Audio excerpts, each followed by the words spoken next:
Terrible. This is Valley's People, PX 835, it's episode 13. Yeah. You know, 30 minutes, come round. replay to be advised. Yeah. We usually come round, yeah.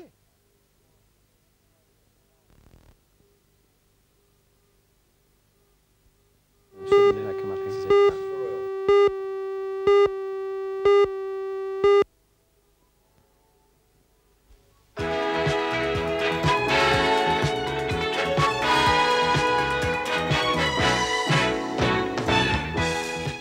Hello, welcome again to the Valley's People. This is the program in which you meet some of those fascinating people from where we live, the Hunter Valley. And today we're going to meet a man from Nelson's Bay who doesn't own a boat. Not that there's anything particularly incredible about that, except he happens to be in charge of our water police. And also, we're going to meet one of two male matrons of hospitals in the Hunter Valley. Hope you can stay. Look forward to your company.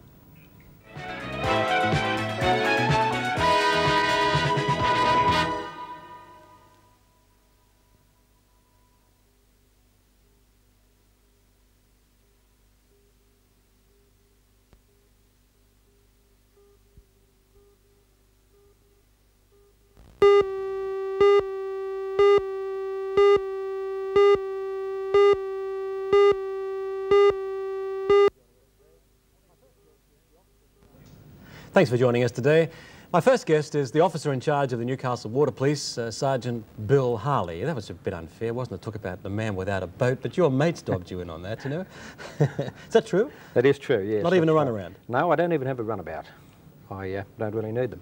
I've got 3 boats attached to my section, and after doing 5 days a week on boats, I prefer to have something a little different the weekends. Oh, that's good story. It's like the painter who never gets around to painting his house. That's right, that's dead right. Now, the Water Police, as we know it now in sort of Australian terminology, is really the Coast Guard, isn't it, in effect? We really do perform the job of a Coast Guard, I suppose, you can put it that way. It sort of rescues mainly, that's the colourful part, but I guess that's not all the part. Oh, no, certainly not. No, we're responsible for the patrols on the harbour, the patrolling of the shipping wharves, attention to all matters concerning the shipping. We do coastal patrols, and of course our main job is ocean patrolling and rescues at sea. What constitutes an ocean patrol then? What are you patrolling for? Well, you're looking for things that might be amiss, vessels in distress, things like that. We keep our eye on drugs as well, of course, but that's mainly looked after by the customs, but we keep our eyes out for that as well. Yes. Rescues, of course, is the glamorous side of it all, isn't it? Everyone has got a most hair-raising adventure, I guess. There's no doubt about that. It can be very hairy at times. And what about Newcastle, where you've got the river and you've got, say, Swansea Channel? What constitutes a dangerous rescue for you? Well, a dangerous rescue, I suppose you can put it this way: every rescue can be dangerous when the seas are bad and the weather's bad. Have you got a most thrilling one or hair-raising one? I do have one, I suppose, mainly because I was involved in it. This happened approximately 2 years ago. About, approximately one night, Saturday night I believe, about 9 p.m, a doctor and his wife and their 12-year-old daughter were sailing out on the ocean heading for Lord Howe Island. Now at 9 p.m. that night, the doctor diagnosed that his daughter had appendicitis and was very concerned that the appendix were going to burst. Really? So he put a radio message over to the Newcastle Water Police. I was there that night. I took the message, and he was 25 miles off the coast of Newcastle, which is a long way. The seas were big, the winds were pretty wild, and I had to make a decision. So I got my crew together, and knowing full well that I wouldn't get there for at least 2.5, 3 hours, I enlisted the aid of the RAAF. Now, they were magnificent. They sent a chopper out there, and they tried 3 times to put a man on that yacht, but because of the rigging and the mast and the rolling vessel, they couldn't do it. So they had to wait there. They waited for us 2.5 hours, and they lit up the area very well. We got there approximately around about 11:30, midnight, and after a while we managed to get the girl off the yacht onto our boat, which was a pretty good piece of work because in wild conditions it's very difficult. Yes, if it was wild for you and taking you 3.5 hours on that 25 mile with such seas, you could imagine what sort of problem the pilot had too. Oh, look, the pilots, they were fantastic. That chopper, he did a magnificent job. He was flying 50 feet, no more, above our radar scanner. Now, we were steaming into the wind. That chopper was 50 feet above us, and it's pretty hairy sort of flying to do that type of thing. And night time? Night time, my word it is. And we were both steaming into the wind, and I mean, one little miscalculation on the part of that pilot, and that chopper would have dropped right into our well deck. Yes. Anyway, on the third attempt, they put a man on our deck, and they put a harness over the girl and winched her up into the chopper. And away she went within seconds. Well, half an hour later, she was back at Newcastle harbour. Had her appendix out, everything was fine. You would have seen a bit of that, wouldn't you, in the early days? You were a Navy man. Yes, I was in the Navy. Yes. Yeah. How many years? I did 6 years in the Navy, from 50 to 56, during the Korean War. And then what? Did you just decide to join the... Well, I came out of the Navy. I did a couple of years ashore, but I couldn't settle down. I tried numerous jobs, and I just couldn't settle down, so I tried the police department, and that was the job for me. Yes. Out in the open, of course. I don't think I'd like to be desk-bound, but out in the field it was terrific. And after a year ashore, with the police department virtually, I joined the Sydney Water Police. I suppose with such a Navy background, they would say, right, you're the man for the Water Police, but normally, what sort of training would your men have, Sergeant, that the normal police officer doesn't get? Well, our men, before you're even considered for the Water Police, you've got to have some sort of background in the water. Now, whether it be Navy, Army, Navy or Air Force, Marine section, they want that type of thing. Surf club experience, fishing boat experience. You've got to be able to swim. You've got to be able to handle yourself in the water. They want somebody that, naturally, is not going to go out in a big sea and want to go home. See, so that's the sort of thing they want. Then they're taken to the Sydney Water Police, and they're trained there for approximately 3 months. Now, it's very exhaustive training. They learn flags, they learn how to handle ropes, they learn launch handling, they learn the channels and all that type of thing, all the maritime laws that are apart from what we learn as a policeman. And after that's all over, they're placed on a waiting list. And then if they're lucky, they get sent to a water police station, not necessarily of their choosing, but they get into it that way. We're only a small group, so you can understand they only take one at a time. Yes. After that sort of mental picture, it prompts me to ask you, what do you really think about these people that charge out of Swansea Heads in a 12-foot open run around without any auxiliary motor, or, you know, can you tell us what you really think? Well, I can tell you, I'll put it to you this way. When we go out and we find them, our first feelings are those of satisfaction because we've found them. But we do feel a little frustrated, I must admit, mainly because of the fact of the small value they put on their lives. I mean, particularly the latest one we did with the westerly wind blowing. Now, when people break down with a westerly wind blowing, in no time at all you can be 50, 60 miles off the coast. Right. And that's very, very dangerous, particularly, you know, some of them have no auxiliary, some of them have an auxiliary and they have no water. Well, I can't emphasise enough, you know, the fact of carry as much fresh water, because it's not much good having all the equipment in the world if you haven't got any fresh water. But you're not against the adventuresome spirit, I guess. Of course not. No, of course not. Boating's wonderful. It's the best thing in the world. But the majority, I must say this in all fairness, the majority of boating people are fantastic. They're very reliable people and they're good. You only get a very small minority, 12, 14%, that are a little irresponsible. I guess you feel like giving them a lecture when you're lifting them aboard. Yes, yeah, Do you? Well, at times I point out that had they had certain implements of safety equipment, they might not have been in their predicament. But still, you know, we don't jump on them by any means. After all, without them, I suppose we might be out of a job. And are the boating, shall we say the boating people, not necessarily those in fishing clubs, but the boating people of the Hunter Valley, are they any different numerically than the people in Sydney Harbour or Nelson Bay or somewhere with the same number of rescues and things? Oh yes, there are quite a number of rescues. Of course, see, in Sydney Harbour you get many, many rescues in the harbour and a few outside rescues. Now, of course, up at Newcastle we have such a small harbour that we get hardly any inside the harbour and all outside rescues. They're all deep sea rescues. But they're all pretty good people. You know, my advice to most people, if they're contemplating buying a small boat, is get yourself a small boat, but go and join a club, because these clubs are good. They keep their eye on one another. They're in radio contact. They're very good. You won't get into any trouble. No, I especially like the idea of some of the youngsters around Lake Macquarie playing around in clubs. They seem to regiment them, and they've got their right life jackets. Yes, absolutely. Some of these boys, you see them sailing, and some of them from 10 years of age, they have a life jacket on. They know the rules. They stick to the rules. You never get into any trouble. What we're really concerned about is the person that goes to buy a boat. He's never bought one before. He walks in, it looks beautiful, it's all shiny. He gets it, he puts an outboard motor on the back, and of course the first thing he looks at is a great big 135 horsepower job, which is totally unsuitable to a small 12-foot boat. And this does happen. because, you know, it's like putting a V8 engine on the back of a Morris Minor. It wants to go straight up. That's where it wants to go. Yes, and like a boat. That's right. This does happen. Yes. What about the discovery along the coast of flares that sometimes send yourself and crew out, I guess, rather fruitlessly, but do you go out to every answer, every call? Yes, we do. We answer every single call. Better to go out on a false alarm than maybe to sit back and somebody be in trouble. We only get this, though. We get it twice a year. We get it on Cracker Night and we get it on New Year's Eve. Cracker Night? How does that well, people seem to, they wander down to the beach and they have a barbecue and they fire a few crackers, things like that. That's okay, we don't worry about that. But some of them, they do get hold of flares. Now, that's not right, they shouldn't do this.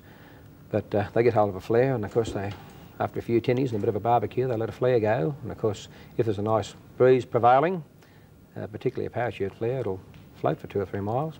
So everybody rings up from the shoreline spotting this flare. And you get these reports, people have seen a flare north, south, east and west. We've got to try and find out where it is and if it's genuine. Now, you can't sit back and ignore it, so we go. That's our job, we go and we do it. We do a good job. Like putting out fires in a way, isn't it? You must go to everyone. Of course you do, yeah. You must go to everyone. We come back and we report it and we take necessary action. If it's absolutely irresponsible, well, we have a talk to the person if we can find out who it is with the aid of the shore police. But you've got to go.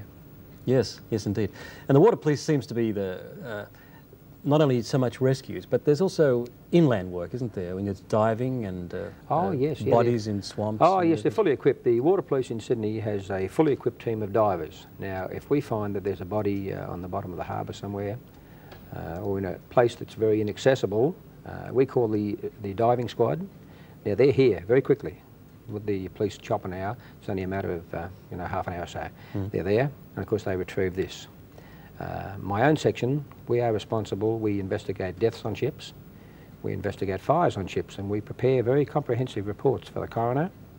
Accidents on ships where the Department of Labour and Industry comes into it. Oh yes, it's very involved. You know, we're not just floating around, soaking up the sun. Yes, yes. But, this is nice. Through the heads, yeah. That's right, or charging out through the heads. This is the little glamour side of it. But we do a lot of paperwork, and we do a lot of work around the wharves.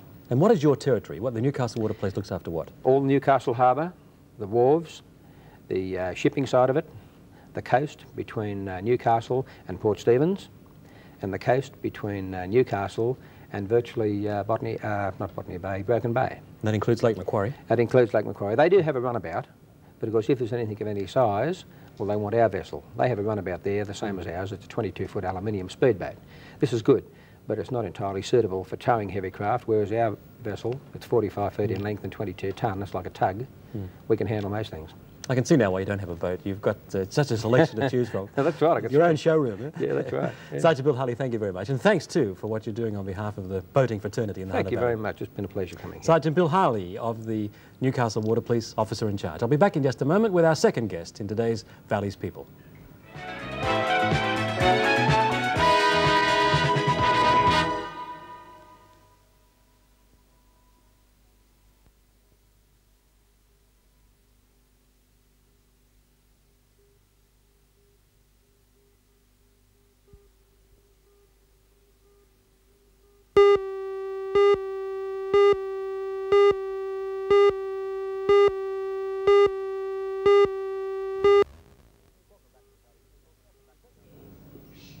Welcome back to the Valley's People. Second guest today is a male matron, Cessnock District Hospital Director of Nursing Services, John Amery. Welcome to the Valley's People, John. Now, with the qualifications, are we technically right in calling you matron at all? Yes, a matron as such. Perhaps the titles are changing in the last few years. We now tend to be called Directors of Nursing, Nursing Superintendents, but the qualifications have stayed the same, although there is perhaps an increased need on the nursing profession if they are moving into administration to look for further diplomas, etc., as opposed to perhaps 20 or 25 years ago. Yeah, it's just the view, or shall we say the overview that I might have, in which you usually imagine, say, a male, the administrator, and the female sort of loving, tender care matron, also capable of kicking the nurses in the bottom, you know, to get the beds made properly. How do you fit into that? Where's your philosophy? I like perhaps to take a middle of the road. I'm sure I'd get into an awful lot of trouble if I started kicking the nurses and for not making the beds, etc. But we have to look at just getting a happy medium between the two. Directors of nursing or matrons, whichever title you prefer these days, with increasing health costs, etc., we have to be more aware of the economics and the budgetary aspects of healthcare and still maintain a very good standard of care and understanding of sick people. Yes, well, because the reason why you're on the program is that you're still an oddity. You realise that, don't you? You know, a male matron. My wife often says that. Yes, there's more of us. We're increasing slowly. There's another chap in the Hunter who's a director of nursing at Murrurundi. Some of the major teaching hospitals have now got deputy directors of nursing that are males, directors of nursing. Victoria, for instance, has got some of the large teaching hospitals have got males in very senior posts.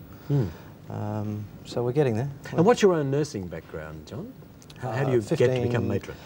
It's 15 years in time, coming up through the ranks of psychiatric nursing, general nursing, midwifery, and then a postgraduate diploma in administration. But right through the ranks, the same as the girls come, exactly the same, no difference.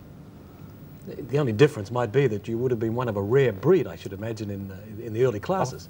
Often very rare. In psychiatric nursing, this didn't apply, of course, but transferring to a general hospital, a large teaching hospital in Adelaide, at that time I was one of 3 male students in a group or a hospital establishment of 1,000 student nurses. And some people watching might say, well. Well, a lot of my friends used to say, well, too. It had its good points, of course, and it had its drawbacks sometimes. Not very many, of course. And what was your first nursing assignment then? Probably as a PTS nurse, making beds and getting out, sponging patients. Where at? Royal Adelaide Hospital. Adelaide? Yes. Yes. I was told that you moved to Crown Street, and there you also established the first, really. You were the first male nurse in an all-women's hospital. At Crown Street, there were males in other female nursing establishments, but Crown Street hadn't had males at that time. And I worked there as a theatre sister for 6 months prior to doing obstetrics, or midwifery, when 2 other fellows joined me and 3 of us went through together. So yeah, it tends to flow very naturally now, but I guess the first day, walking in, it wasn't quite that easy. I was scared stiff. Yeah, I thought so. Not knowing I'd come to Sydney from South Australia, where I'd done all my nursing prior to that, and I didn't know a soul in Sydney, and then a completely new nursing environment, all female patients, all the staff, I knew nobody. It was very anxiety-provoking that first day, the first few days and the first few weeks, actually. That could flow on, of course, to the women in the hospital at Crown Street. How does a female react to seeing a male nurse for probably the first time? If it's the first time they've seen a male nurse, there's often a great deal of confusion. We wear a uniform that can confuse them. Why, what's the uniform? It tends to be basically if we look at our television programs, etc., a Ben Casey type jacket. Right. Usually white, although some hospitals, they vary, some are blue. White trousers. What you see on the young doctors, that's the typical type of uniform. So you're confused with Ben Casey, even though you're going to change bed sheets and things? Yes, you could perhaps say that. Right. Well, getting back to their reaction, I cut you off there, I'm sorry. It can be very confusing for them, and it can be very embarrassing for them if they are taken by surprise, and if you've got any degree of attitude that's below totally professional, it can lead to quite serious potential problems. Well, fill me in on that a bit. What? Well, obviously, in a women's hospital, the patients mainly are gynecology problems or obstetrics. They've had babies, which is a very intimate experience for a lady and for her husband and for the child. Right. It's a very personal, very private situation, and to have a male suddenly barge in for perhaps a fairly intimate procedure, it can be quite traumatic. So the attitude that you display to the patient is very important. In fact, it's of prime importance. Well, how do you cope with that? Or how did you cope with that in that environment? Trying to be perfectly natural. If the patient sees that you're embarrassed or you're hesitant to carry out a particular procedure, well, of course, it's going to exacerbate their problem. They're going to be totally confused then. Well, this fellow's embarrassed. He doesn't really know what he's doing. How am I supposed to feel? So if you can talk to them and look them in the eye, yes, and talk about the races, talk about the weather, talk about anything. By the time you've finished, that you've had a happy conversation, finished the procedure that was due to be undertaken, and the patient is quite happy, and the embarrassment's gone. Yeah, I still got a picture of a woman sort of just in bed saying, no doctor, I don't need you, I just need a change of pan, could you get the female nurse or something? Yes, the other thing too is they know you're a nurse, or they know you're a sister, which is a an ambiguous sort of title these days, but you walk in answering a call bell and they say, "Oh, I'm sorry, I pressed it by mistake, sister," and you'll walk out and perhaps carry out some duties in the next bay or make a bed in the next bed or something, and 5 minutes later one of the girls will wander by, one of the female nurses, and they'll say, "Sister, can I have a pan, please?"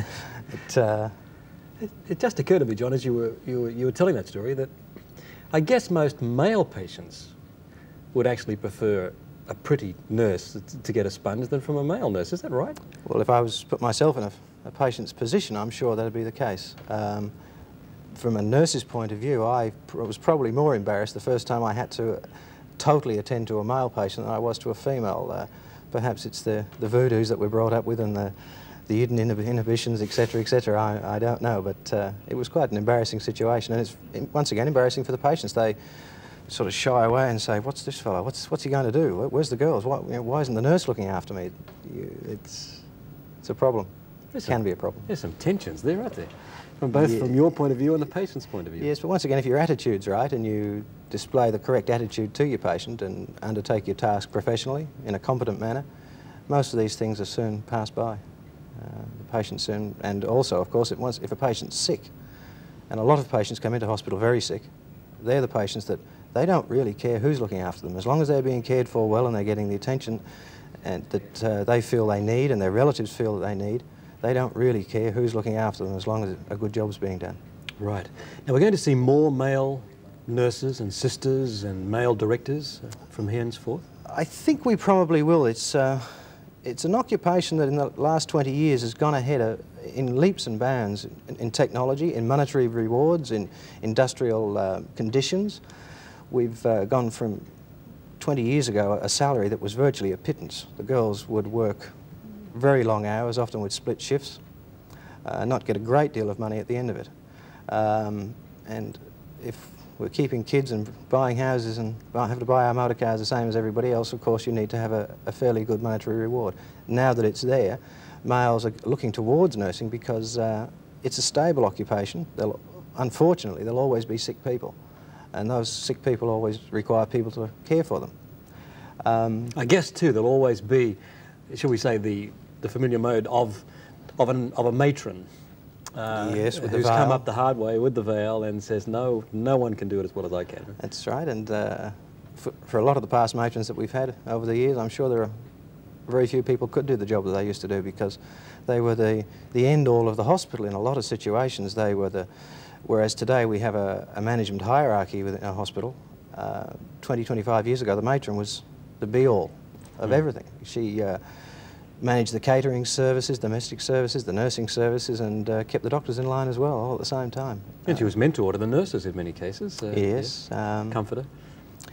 Mother figure. The girls came into the hospital at perhaps 16 and a half, 17 in those days. The majority then lived in nursing homes, which were perhaps almost akin to convent type situations. They had to be in by 11 o'clock and be in bed, and or matron will get you. Or matron will get you, that's it. Well, things have changed a bit when you put it in that sort of perspective, but now that you've seen it from that side, and in fact now that you are in charge, you know, the very nurses we're talking about at the Cessnock District Hospital, are females just better equipped to be nurses than males, or not?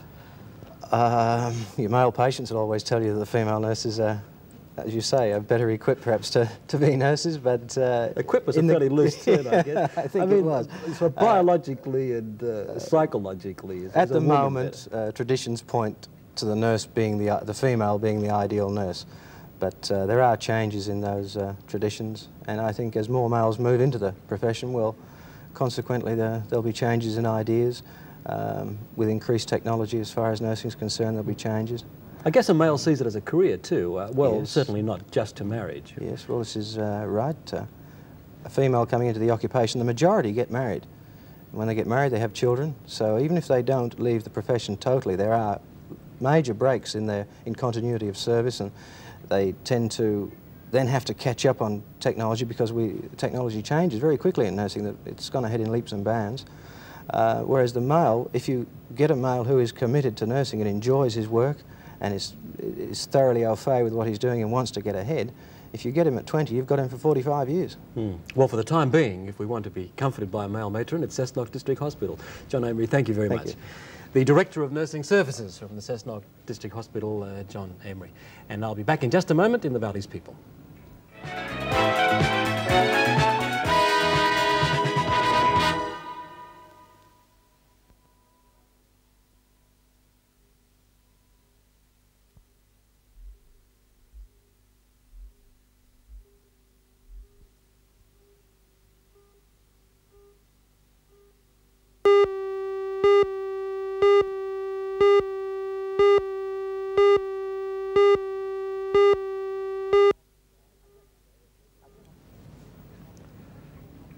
Our guests today have been the officer in charge of the Newcastle Water Police, Sergeant Bill Harley, and also the matron of Cessnock District Hospital, John Amery. I hope you can join us again in our next program when we meet two more people from this Hunter Valley. See you then.